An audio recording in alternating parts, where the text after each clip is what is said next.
In this video, I'll be showing you step by step how to short stocks and futures inside of TradeLocker. It is super easy to do. So the first thing you need to do is open up your favorite browser, and then from here you'll need to go up to TradeLocker.com. Now from here it should be looking something like this. From here you'll need to go over to this panel over here and then click on the first one called Market Panels.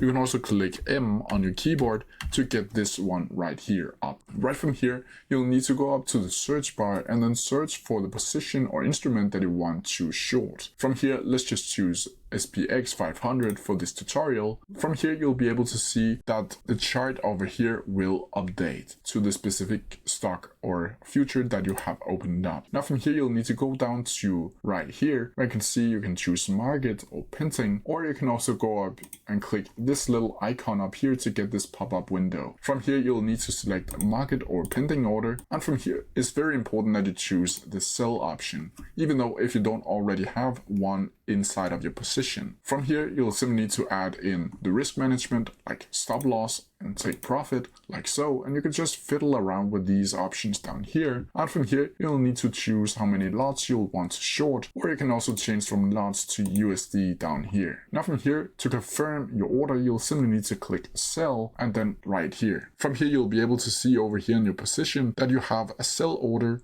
also known as a short order, activated over here. But that's how you do it. If you have any questions about it, please leave them down in the comment section below, and I'll try my best to answer them as quickly as possible.